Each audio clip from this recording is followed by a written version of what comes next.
You know why I'm excited today? It's because my baby is sleeping. He might wake up soon. And the whole family is out of the house. So this was a perfect time to actually make this video.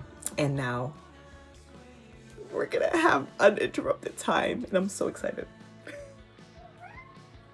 The only person we have to worry about is my cat, but he's not a problem, okay? So if you are new to this channel, my name is Angelik Crystal. I'm a master loctician. I'm the owner of Locked and Pretty. Here I do services, products, and education on all things locks. And today we're gonna finish this episode. It took like 2 days to do this. No, actually 3. But we are on the chapter of Locs, Power and Control, and the dark psychology of hair identity. And we're on episode 2 on, this is just a question. Are you being programmed to hate your natural hair? Are you? Do you think you are?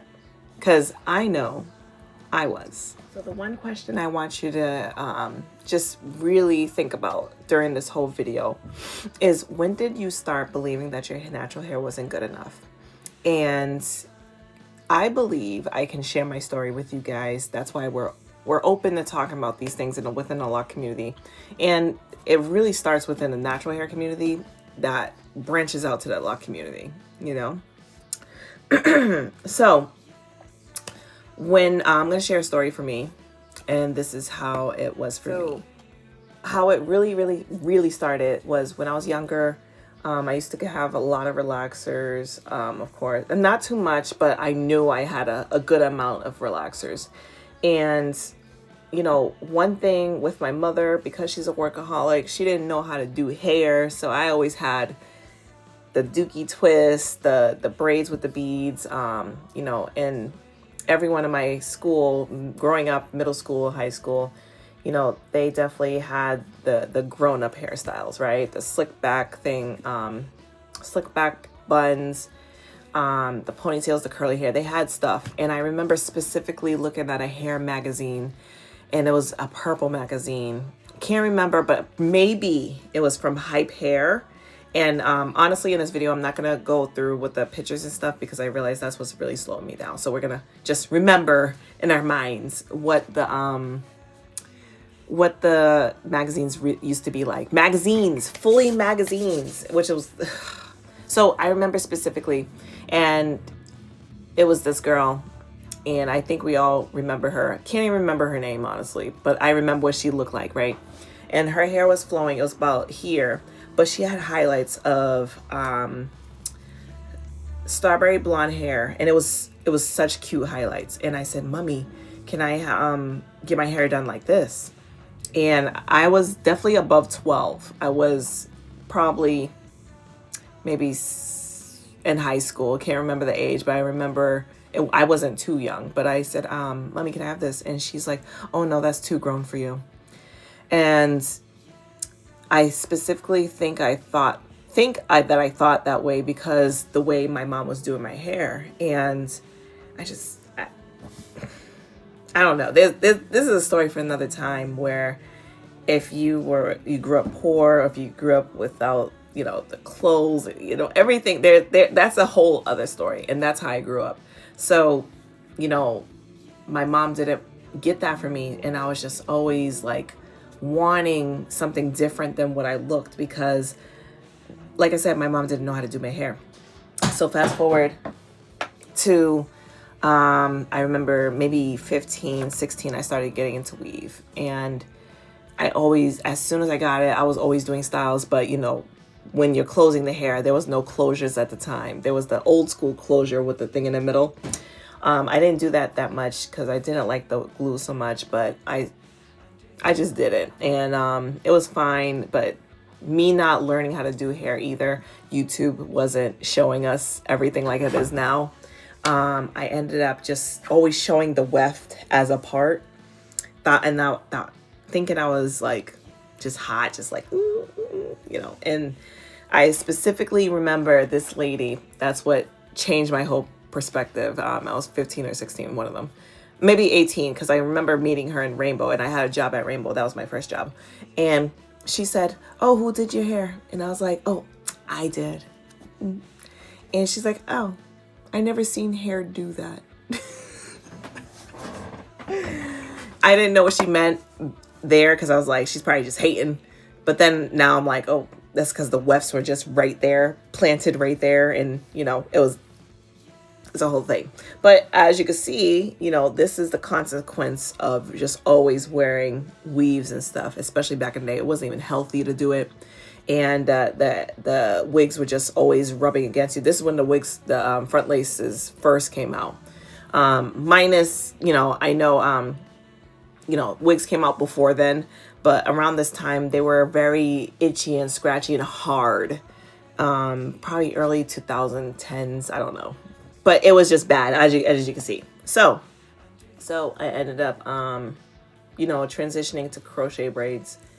And I remember times where I used to cry because I used to get 8 packs of hair to make my hair very full and curly, which I love. I think in my last video I showed how curly my hair was. And that's what I wanted, because that's how I felt that I was being portrayed as. That was me as a person, big curly hair. And because I had a big personality in general. So that's how I portrayed myself. And I remember I was like, one day, the fact that sometimes I didn't have the money at the time, the $40 back in the day was a lot of money. And I remember one time I didn't have $40 and I cried. I was like, I need my hair to be done. I need my hair to be done.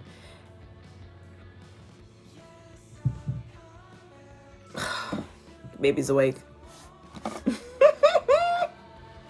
I'll go get it. So we have like less than 15 minutes. So, you know, I think that was the last time I cried about my hair was when I was in beauty school. And I was just like, let me try locks, because I combed out my husband's locks, and I was just like, let me just see if I could use his extensions. It was in 2017. Made lock extensions before they were any type of lock extensions. Don't remember seeing any, but if they were there, they were there. And I did them. They were horrible, but I liked the length. I liked the volume that I did with them. So I was just curious about that time. And then, you know, that's where the story begins with natural hair and everything. Because after then, I was just looking at my hair and I was like, oh my God, I really do not know how to take care of my. It was like a awakening, you know. Try to hear him. And so from that day on, I just knew locks was probably going to be a part of my life. And so now I'm going to have this conversation with you guys, because you are on the newer side where you're starting a lock journey too. And some people are even 3 to 4 years where they started in COVID. So we're going to talk about this, because us newcomers, when it comes to locks, there's a lot to unpack here, okay? So the main points I want to focus on is conditioning, repetition, and shame-based marketing, because I believe we were all victims of that. And that's why, talking about back in the day, but I know it happened plus 400 years ago when everything happened, but I'm basically going to talk about from 1900s to now, you know, because I'm more familiar with this territory, and I know there's more history to unpack, and I don't want this video to be another 5 hours, okay? Because there's more to learn. Sorry, I'm eating nuts today. So one thing I wanted to get across is the fact that if you really think about it, I'm going to talk more on the entertainment business, because what our eyes see is what we think, we hear, we want to become, we're influenced by it. And based on just, you know, from the impact of the entertainment business from then to now, you'll get what I'm saying, okay? Okay, so think about the first point, conditioning. And that means being trained to believe something through repeated exposure and a response, right? Now, based on the entertainment business, let's talk about the 80s and on, right? So we had the big hair, and then we had sleeker styles that were more symmetrical. There was cuts. There was more there wasn't that much volume compared to the 80s. Okay, and now we're here. And then the early 2000s, it was more on the sleek look. Example, just a quick example, Ashanti in her hair, right? We all wanted to be Ashanti. Now we're at the point where in 2000, I'll just say a little bit 2015-ish, maybe we're embracing our hair, because I believe in that around that time. I was on YouTube looking for crochet hair around that time. And if you know her now, Natural 89, something like that. You know her if you're a naturalista. And her and a few other people began the natural movement of loving your hair, loving your curls. and I, I was intrigued by that. I was still on the crochet braid side where I wanted big curly hair, but they made me, like, oh my gosh, I really don't know anything about my own hair. I don't know how to take care of it. And I think later on she came out with her own product and everything. So thank God for YouTube, because I think if I didn't have YouTube, I probably would still have weaves in my head or wigs. Sorry, because I have a terrible memory. My childhood, and you could probably remember your childhood, where I grew up with, actually, I was in the projects on my side in Springfield, and I grew up with a lot of Puerto Ricans, right? Now, there was a couple of black girls too, but somehow, and around this time, in the area we was at, we had the sleek style, right? So we had the sleek bang that comes right here over your forehead, the whole thing, a little bit of edges right there, and then we had a bun. And I had a lot of Puerto Rican friends that were girls, and they did that. That's what we did. And I don't know if it was a quick style or whatever we did. And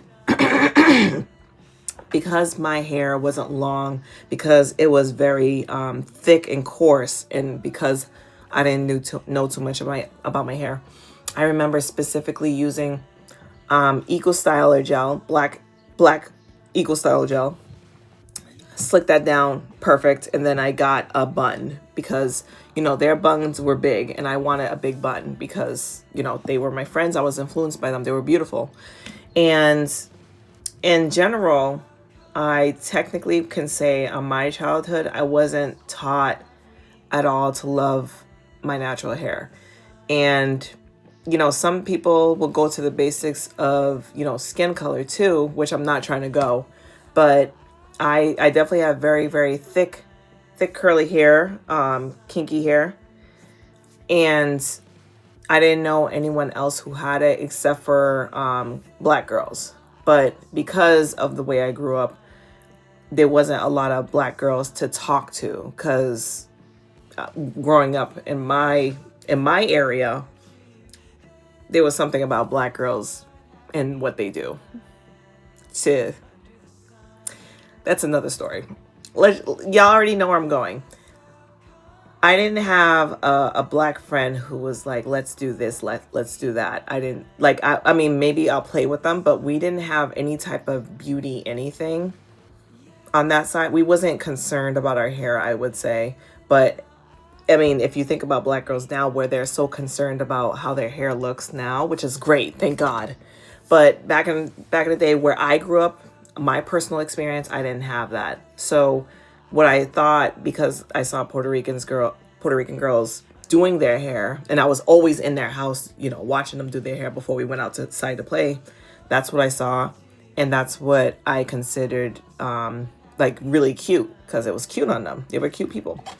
Fast forward to just learning about that, and then having my experience, like when Locs completely opened the door for me. So that's why I'm like, everyone should have Locs. What I can kind of think about as the conditioning thing. Now, I'm not blaming who I was a part of. I'm not blaming my situation, really.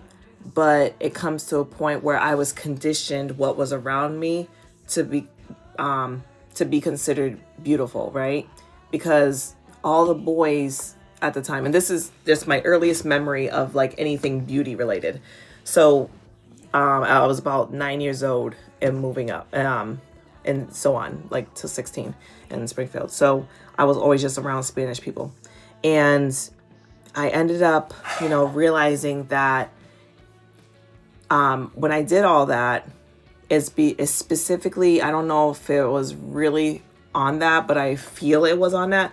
It was on the point that, boys will talk to them all the time, and they never talked to me. They never did. I mean, my other black friend too. Like, I had 3, Nisi, Jasmine, and something with an A at the end. Fantasia? No. I don't know. But, they never really talked to us, but they always talked to the Spanish girls. And I think some part of me, based on my childhood, I wanted to be a part of that because they actually got attention. And, growing up especially as a middle child, that whole middle child thing is correct. That whole black sheep, that thing is real. So, when I had friends like that and they got that attention, I think that's why I started swooping my hair. And I don't know if you grew up in this time, but it was bad. I had the white eyeliner on my eyes with no other makeup because that's what they did. I'm embarrassed. That's why I don't like thinking about my childhood, because I'm like, oh God, I can't believe no one stopped me. But, I felt in a way conditioned just based on my surroundings. And we're the only things that we were exposed to really that was like anything black related was literally 106 in part BET. And that's when I started getting into the big curly hair. Now, it wasn't my friends or anything, but I saw sorry. Got excited. The person who got me was a Mary Beyonce with her big curly hair. She had blonde hair at the time. It was like a dark curlier one. It wasn't too much, but I remember specifically why I changed my hair to the big crochet braids was Sierra. She was in her dancing video, and she had big curly hair, and that's when I started doing it. And that's how I was influenced to transition out of the Puerto Rican styles to now the black style. And now, after coming to the point where I just didn't have any money for anything, now I'm like, okay, how could I do the cheapest thing that had length and volume, because that's what I really wanted. But once I got out of that whole crochet hair and everything, and I went to Locs, a lot of people were like, you definitely look better with weave. Like, you look so nice with your hair straightened. I was in beauty school, so I graduated in 2018, and I specifically remember, like, my I think uncle, like, I was trying to, in between of all this, I was trying to, embrace my natural hair. So it was very thick, and it was this big. And I was like, I'm going to do curls. I'm going to try. It didn't work out. And then I remember my uncle saying, oh, when are you going to do your hair? I was like, this is it. This is my little afro. I was like, this is it. And he's like, oh, okay. Because he's the one who brought me to the hair salon when I was younger. I think about once or twice before he had his daughter. That was out the door. And he specifically was like, when are you going to do your hair? And I was like, well, this is my hair. It's done. And he's like, oh, are you sure? Like, I was like, oh, God, aren't you like a black man? So it was a fun experience, and I'm glad I'm glad I went through it, because I would have never been here, so with a self-love pace, so I do believe we were conditioned to, love other things other than our hair. And it sucks, because I mean, I would have probably been on it. I would have probably been on it a long time ago, and I probably would have had edges. Now, the next thing I want to talk about is repetition, right? And that's like a message being repeated over time until it becomes acceptance, right? So think about back in the day where everyone, Black Panther Party, just everyone back in the day, like 60s, 50s, because whatever was going on with self-identity and being accepted, you know, especially Black people have wore their afro, right? That was the form of expression. They loved their hair. It was thick, it was full. And then they eventually had oil sheen spray, you know, it went to Jerry curls after, but you know, that's what their hair does after, you know, you put some product in it or you spray it. That's what it did within the afro. That's why there was more natural hair back in the day. And based on the music too, sometimes I believe how we got accepted too was when we started coming out and straightening our hair, you know, because out of nowhere, you know, the Supremes, not blaming them either, not blaming anyone in that time period, but think about how the Supremes came out with wigs, straightened wigs, and they were big and everything, and then more people came out with wigs, and it went from, honestly, in my opinion, try to be accepted by everyone at that time to having the identity, because then we started cutting it up. It started being asymmetrical, started being, it was just way more styles, because you already know back in the day we came from, you know, they didn't want our hair to be even shown. So we had to wrap it up with scarves and head wraps, which was still hiding our identity. But of course we made it beautiful too. And then they were like, oh my God, now I can't believe they're doing this. Now we got to copy them. You know, there's a whole story on that, right? But think about, you know, when we started, and I'm not saying specifically, I'm saying, yeah, let me start over. I'm saying specifically, think about the 60s, right? Afro, self-expression, Black Panthers, a movement, right? Martin Luther King, everyone. And then we changed our styles, right? But you notice how it took about 20, 30 years, right? For us to see somebody natural, right? And that was in mainstream, not we seen them and they were there, mainstream. And the person I want to point out is actually Lauryn Hill, because I was watching a few videos and I'm like, oh my gosh. And it, not specifically because she had locks, but because she was specifically the only natural hair I saw at the time. Now, yeah, TLC, you know, other people, I can't think of them right now. Just trying to make a quick point with just one person at a time. And I know they probably had just maybe clip-in, or maybe just that was the natural hair and it looked so good that I thought it was weak, whatever. But just on the point of just being this being a lock channel, I'm specifically catering to locks in general. Natural hair, like natural curly hair, your own hair, and then locks. That's what I'm specifically talking about. So after the change of media, social media, and not social media, just entertainment business, you know, Lauryn Hill was the only person I saw. Her song "Watch Out," where she had a wig and she had that striped suit on, she was trying to be like maybe a bougie person, and then on the other side that was just her naturally. Checking. You know, that really spoke to me, and at the time I just didn't get the message. I get it now. Thank you, Lauryn Hill. Okay. But you rarely see afros, coils, or locks portrayed as elegant, professional, or glamorous, right? Because after Lauryn Hill, and mind you, I'm probably skipping a whole bunch of people. Please don't worry about that. Think about, we had Little Kim, right? She got up there. She had all the wigs, though. You know, she was very beautiful. Think about Little Kim's transition, right? She was so beautiful to transition to what she is now. You know, we saw what she was as an entertainer. Mind you, she had the wigs, she had the style, it was beautiful. But she didn't portray her natural hair. We saw eventually 2001-ish, Ashanti. At the time, I didn't want to be Ashanti, and that's why I started doing straight hair. But Aaliyah, you know, they were the face of beauty, especially at the time, and they had straight hair. So of course I went to straight hair, straight weave, 14-inch. Oh, 14 inch. I remember my mom was like, you can't get 16 inch. It was right here, and I hated that. But I was like, I just want to have long hair.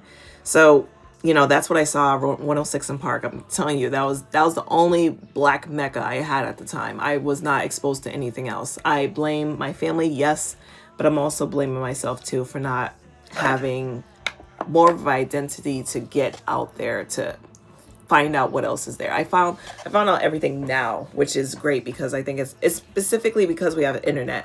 And back in the day, we had to go to the library and look at dictionaries for information. So I can't really blame myself. I was young. I was like super young. Thank God. And like I said, right now I'm thankful that everyone is embracing their natural hair a lot more than before, but it's still it's like a tug of war right now, And think about like I'm just gonna go on Ashanti, right? She hardly had big curly hair. I mean, that was probably because that was Beyonce's thing.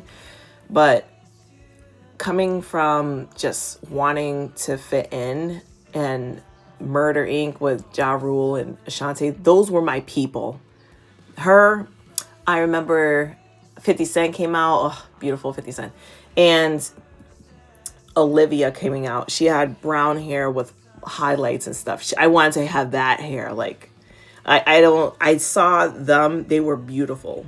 And until Sierra came out years ago, like I talked about, that's the only time I went to big curly hair. That was still not my hair, And I know I'm probably talking about myself a lot, but specifically I'm naming the fact that the repetitive cycling I got for conditioning, that's all I saw. I didn't see nothing else. And that's what I wanted because, like I said before, many people at that time were getting that type of attention. And based on me and my childhood, what I was going through, the attention that they got, that's what I wanted.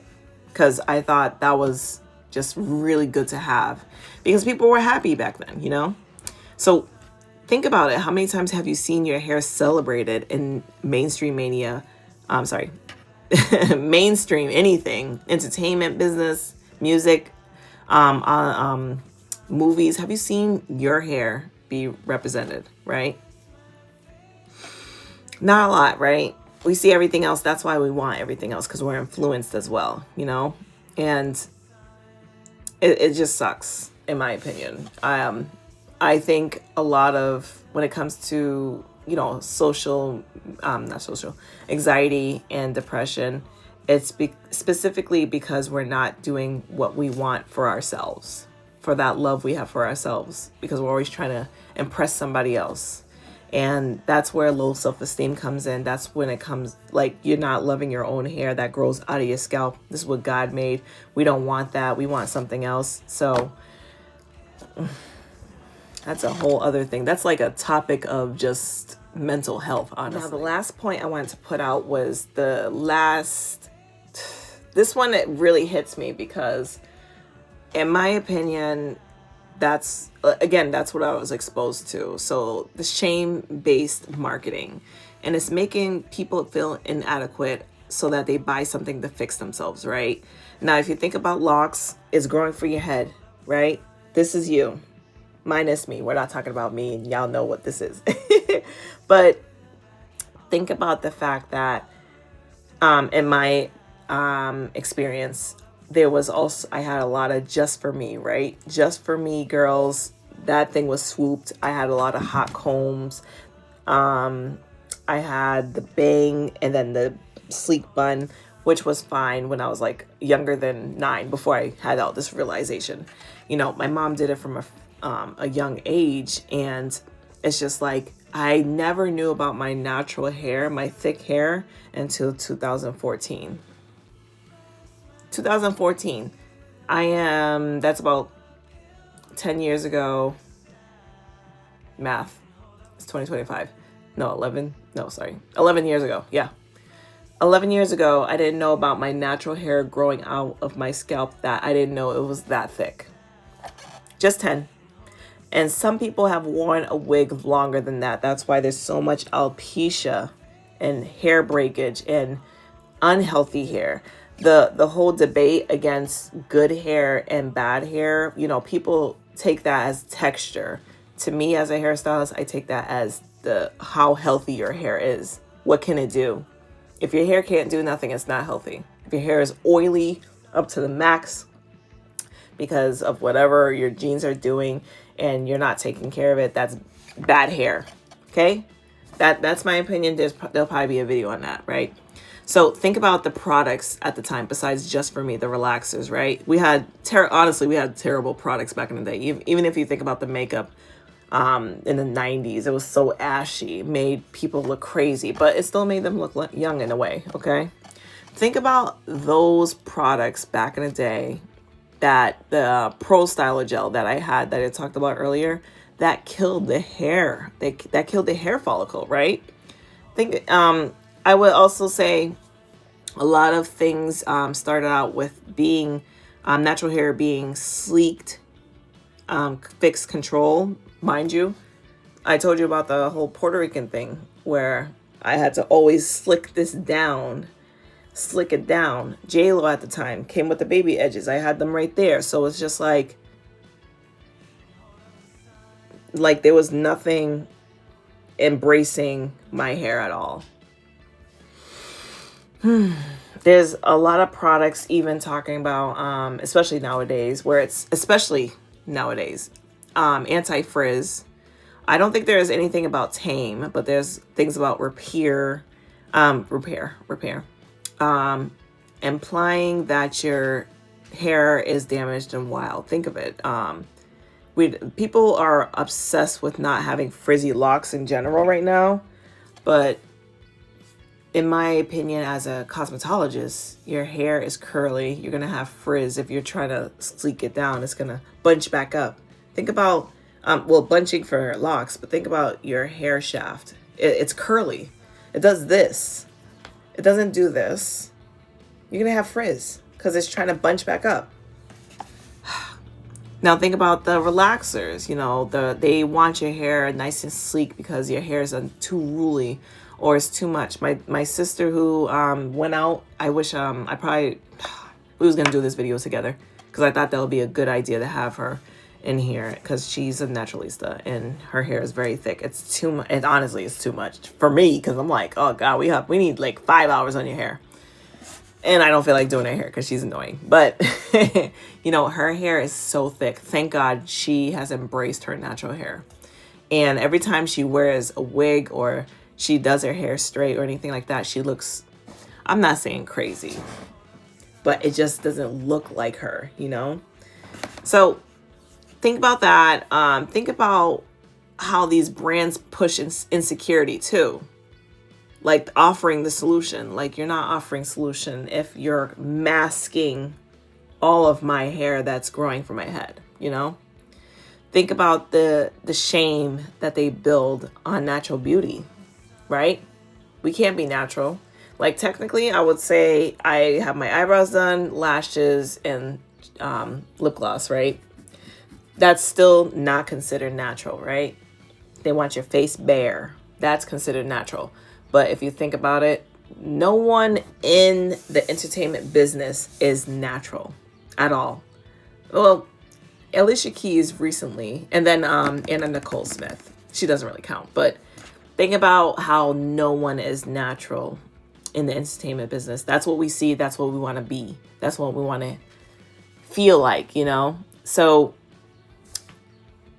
the fact that all of this ties into just being yourself, but the fact that no one wants locks at all, like out of everything I talked about, locks have not been included in anything. There's only lock products right now because the person, I'm not sure if Brana Brothers, their Jamaican and lime product, I don't think they have locks, but in my opinion, based on my situation, Locticians are having their own products for their clients. That's the only way you're going to have lock products. Jamaican lime. What else is in Sally? Because Sally's a big beauty realtor store. Yeah, they're a big beauty store.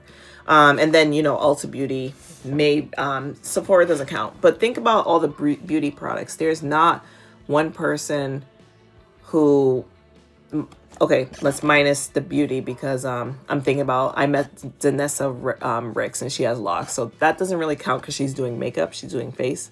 So she's catering especially to the darker skin tones. She caters to everyone, but think about her and Rihanna, they cater to us too. But this is not about that. It's not about beauty like that. It's about locks, where the fact that you just don't see anything specifically made for locks.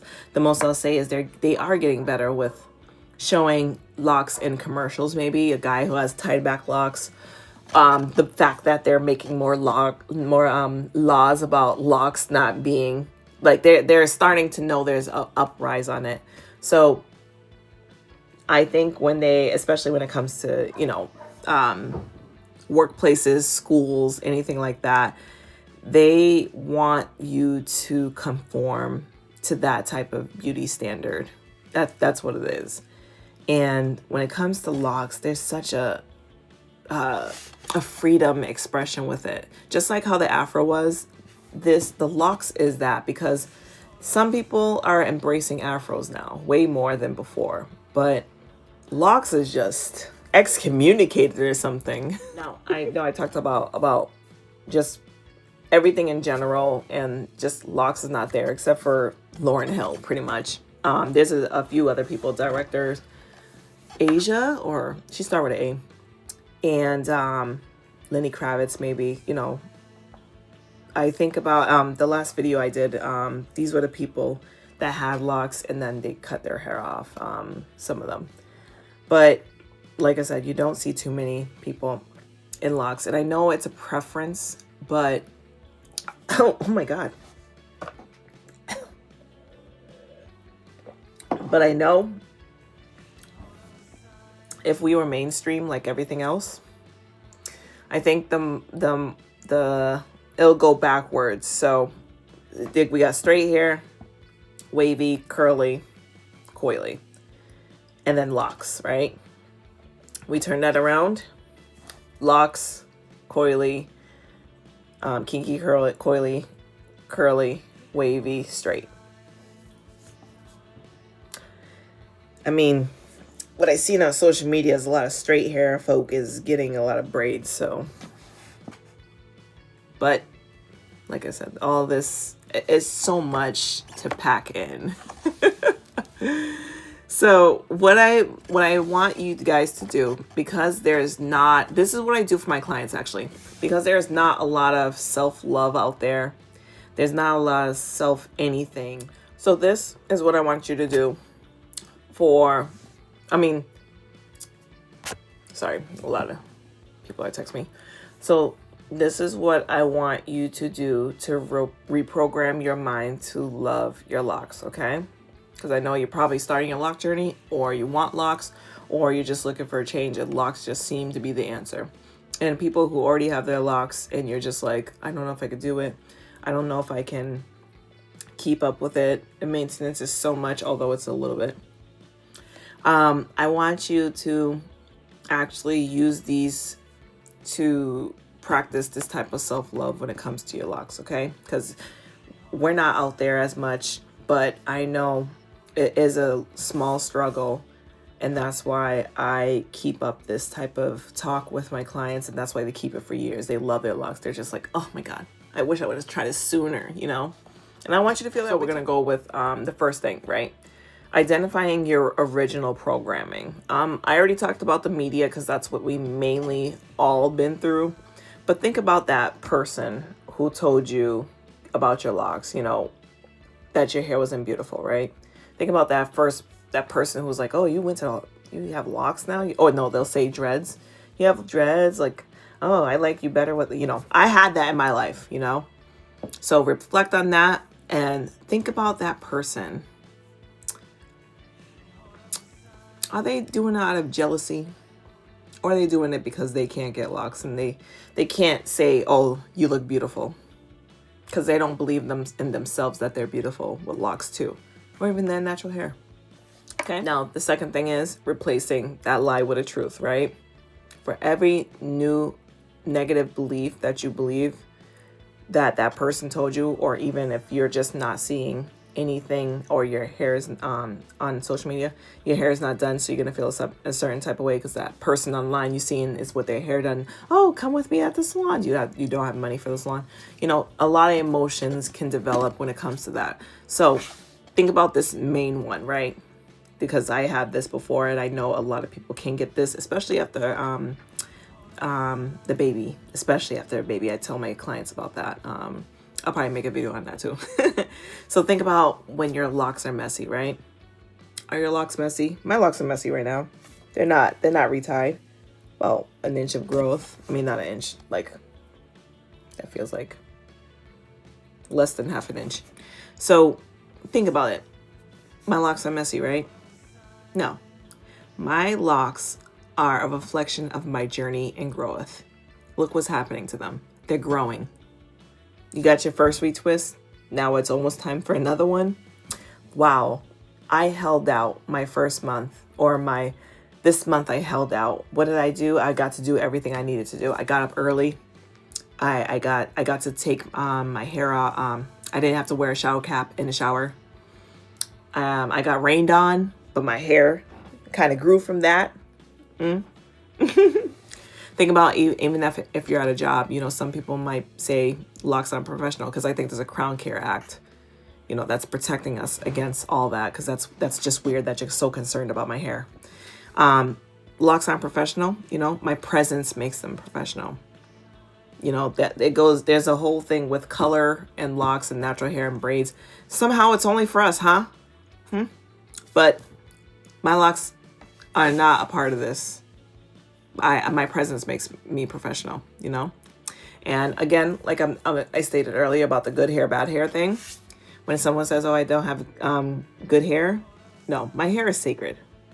And it thrives just the way it grows. So some people have affirmations when they say that in the mirror, or they look at themselves and or they say it out loud. Yeah, I want you to practice that, you know. And I had to do that for myself recently when it came to I'm not saying procrastination, but just completing my goals. So definitely making a video, or even taking pictures of your growth, because you know, locks can tell a story. Another point is repetition. You know, you got to build that up. Like I said, do it in the mirror, or make a video like I did.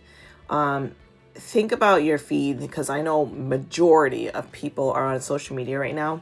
So think about those people who's like, oh, it's been 2 years and I'm combing out my locks because blah blah blah. Okay, I'm not hating against anything. I'm just happy to have locks, and I cry a little bit whenever people don't have locks anymore. They didn't enjoy the journey, because how on earth did you not enjoy this? That's why I'm like, majority of my clients are just still here. That's why I'm like, oh my goodness, what are you going through, you know, for you to just comb out your locks? But anyways, in my opinion, to keep the self-love going on about your hair and your lock journey, definitely unfollow anyone who's doing that. I know your favorite person could be like just years into it, and then out of nowhere, she's combing out her locks. In my opinion, there has been more people combing out their locks than ever before within this last year and this year. And I'm just saying, in my opinion, social media has something to do with it. I mean, these wigs are looking.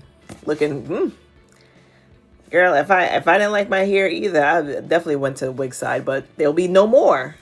Just saying. So follow people who are confident in I follow a few girls now who love their locks, and that makes me feel so good. I mean, I don't think I have that problem now where I'm like, oh, I don't like my locks. No, I freaking love these. Like, I love these. These are my babies. So, you know, follow those people who love their journey. Follow people who inspire you. And again, I told you this, to maybe print out pictures, like the Locked and Pretty maintenance journal.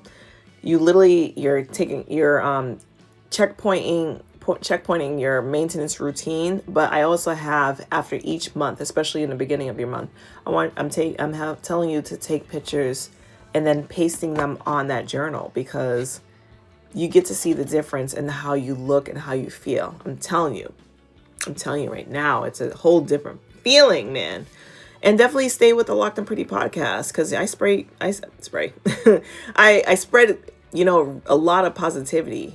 You're going to love your lock journey here. And a lot of people don't have that type of content where they're just like, love your locks. They're more like, oh, we're doing a tutorial on this. We're doing and which is a form of self-love too. But what I'm telling you right now, just, you have to stick with it.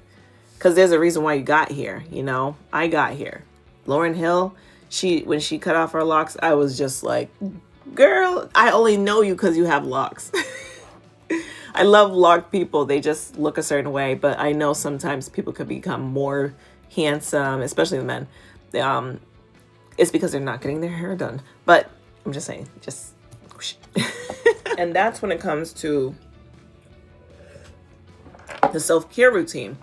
The more you take care of yourself and your hair and your beauty, the more you're going to feel good. So it's like, if you're not taking care of yourself, you're going to feel a certain type of way. So that's why sometimes a lot of the men, I think more men cut off their locks than women.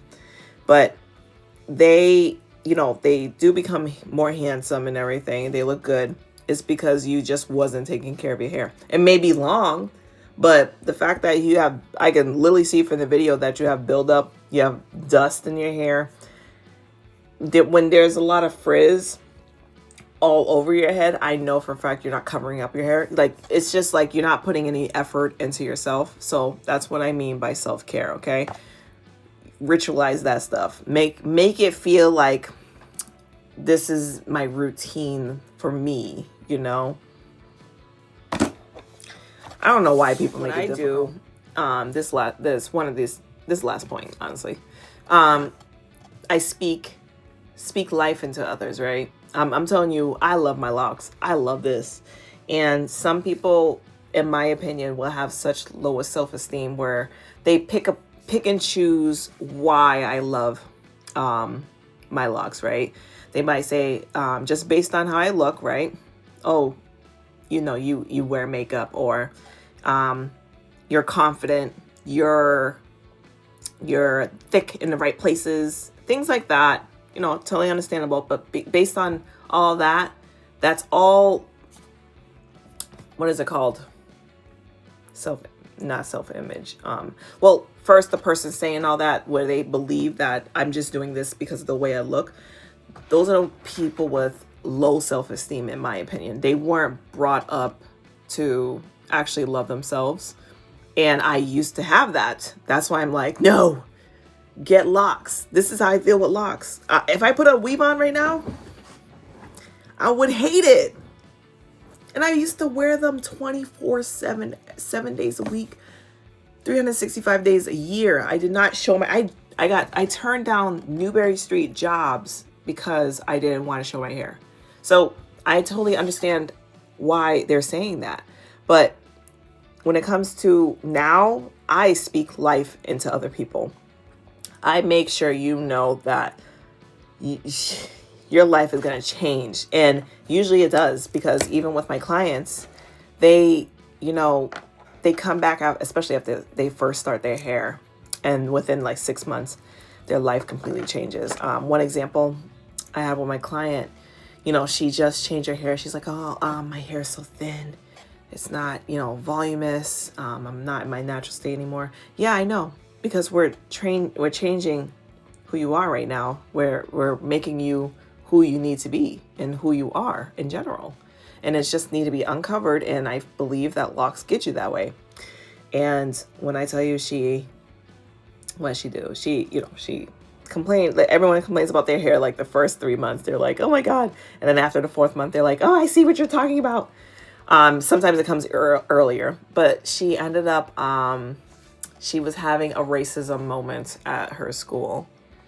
And then when she came back to her appointment, she's like, Angelik, they randomly, whatever she said, but I remember she said that they interviewed me because now I have a job as the principal of the whole school. I mean, she was having a hard time before, and you know, I'm all like, do this, do that, you got this, your hair, you change your hair, blah blah blah. So I'm not saying Locs is to you know, get you at certain places in your life, but I'm just saying that's what's been happening with my clients. So anyways, that's just based on me speaking life into others. That's just one of the points to help you love your journey. And the more you love on other Loc people, the more you affirm yourself too. So whenever I'm hyping someone else up, I'm hyping myself up. Okay. So I know this was a pretty long video, but I just want to get my point across. But we already know that we were programmed to hate our natural hair, and I've given you steps to get out of that, because it's now time to love you for who you are. And if I went through it based on my situation, based on my upbringing and me having therapy and all that, everything changed to the point where now I accept my hair, and I accept Locs even more like than before. And I'm super happy I went to the Loc side, and definitely you should be good for your journey. Okay. I would like you to let me know in the comments, you know, if you ever had that feeling of hating your hair, and did Locs, like in general, did Locs actually change your oh God, I can't think. Did Locs change your output on what you thought on life in general? Like, did it change your life? Did it help you overcome that fear of being perceived a certain way? Last point. Remember, I told you that when I changed to Locs, my aunt thought I smoked weed, and I was like, that's crazy. Where have you been? I did this with weave. I don't smoke anymore, but that's what she thought, that I started smoking weed with Locs. Crazy. Anyways, just just let me know how your experience has been, and were you ever programmed to hate your Locs or your natural hair in general. Okay. Until next time, I'll see you in the next video. I already got my vlog out. Check it out. And hopefully this week is a lot better, where I can actually give you content on time. Okay, so stay locked and pretty.